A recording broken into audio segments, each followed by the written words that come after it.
Sahabat Mister, berikut Top 5 edisi 24 Juni 2023. Sejumlah informasi kami hadirkan ke ruang dengar Anda, baik dari daerah hingga mancanegara. Ribuan kilo obat kadaluarsa ditemukan di sejumlah puskesmas di Kabupaten Deli Serdang. Obat kadaluarsa tersebut berdasarkan hasil temuan Badan Pemeriksa Keuangan atau BPK.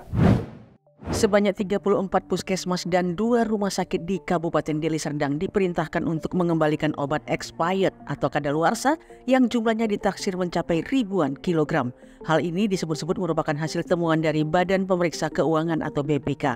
Karenanya Kadis Kesehatan Kabupaten Deli Serdang Asriluddin Tambunan langsung menyurati 34 puskesmas, rumah sakit umum daerah Bangun Purba dan Pancur Batu untuk segera mengembalikan obat kadaluarsa di tempat mereka ke instalasi farmasi kesehatan setempat.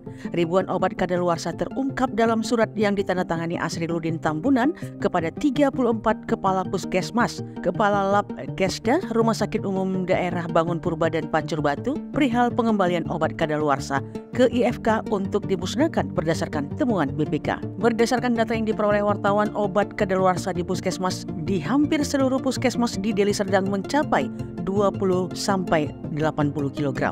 Temuan obat kadaluarsa juga sebelumnya ditemukan di Kota Pematang Siantar. Sebanyak 7 ton obat-obatan expired ditemukan di Dinas Kesehatan Kota Pematang Siantar pada Desember 2022 lalu. Obat-obatan tersebut merupakan bantuan dari Kementerian Kesehatan dan Provinsi Sumatera Utara yang dikumpulkan dari puskesmas dan rumah sakit. Seorang anggota DPRD Asahan diadukan ke Polres Asahan, diduga melakukan penipuan dan calo tenaga kerja. Ia diadukan oleh seorang wanita yang mengaku dirugikan uang sebesar 25 juta rupiah untuk bisa diterima sebagai tenaga honorer di Pemkab Asahan. Seorang wanita bernama Amalia warga Kecamatan Pulau Bandring, Kabupaten Asahan mendatangi kantor Polres setempat untuk mengadukan kasus penipuan yang dialaminya. Oknum anggota DPRD Kabupaten Asahan berinisial AR diduga menipunya dengan menjanjikan bisa bekerja sebagai tenaga honorer di Pemkab Asahan. Amalia datang ditemani orang tuanya ke SPKT Polres Asahan pada Kamis 22 Juni 2022. Dari pengakuannya, ia telah menyerahkan uang dengan total sebesar 25 juta rupiah ke AR dan dijanjikan bisa bekerja sebagai tenaga honorer di Pemkab Asahan.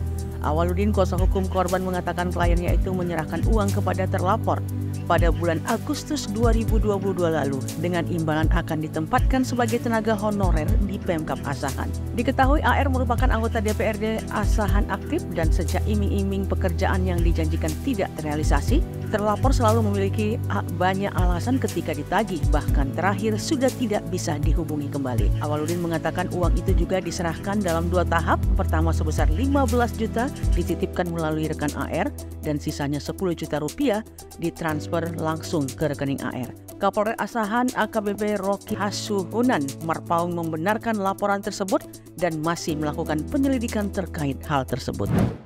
Perseteruan antara mantan Kadis PUPR dengan Gubernur Sumatera Utara kian mencuat, buntut dari pencopotan jabatan.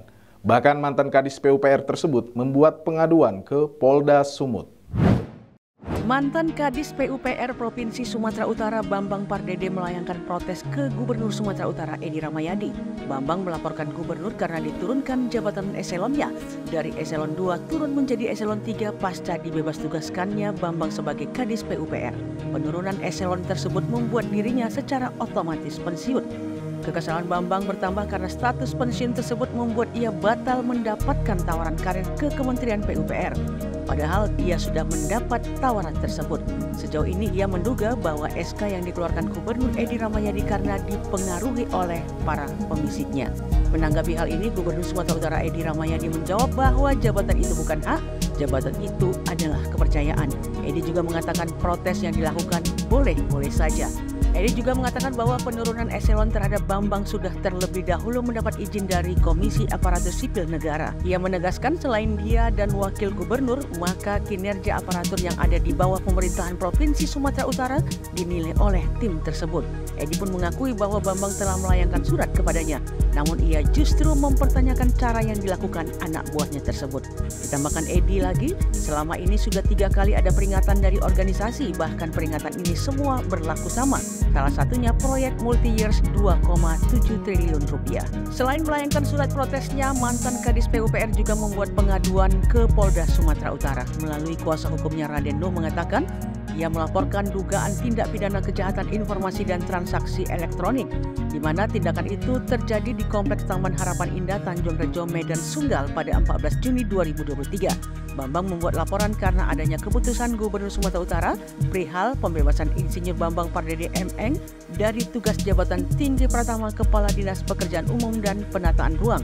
Pencopotan terhadap Bambang tidak dicantumkan alasan, padahal menurut kuasa hukumnya sejak tahun 1990 pencopotan tanpa alasan tidak dibenarkan. Bambang kemudian mengajukan keberatan melalui akun pegawai negeri dengan akun MYSAPK. Namun Bambang tidak bisa membuka akses tersebut. Ia menduga ada yang mengganti tanpa sepengetahuannya. Kasus tindak pidana perdagangan orang atau TPPO di Indonesia kian mencengangkan. Karopen Humas Divhumas mencatat ada 532 tersangka yang sudah diringkus. Kepala Biro Penmas Divhumas Polri Brigjen Ahmad Ramadan mengungkapkan kasus tindak pidana perdagangan orang atau TPPO cukup tinggi. Satuan Tugas TPPO mencatat sebanyak 532 tersangka yang sudah diringkus. Dari ratusan tersangka, sebanyak 1.572 korban berhasil diselamatkan.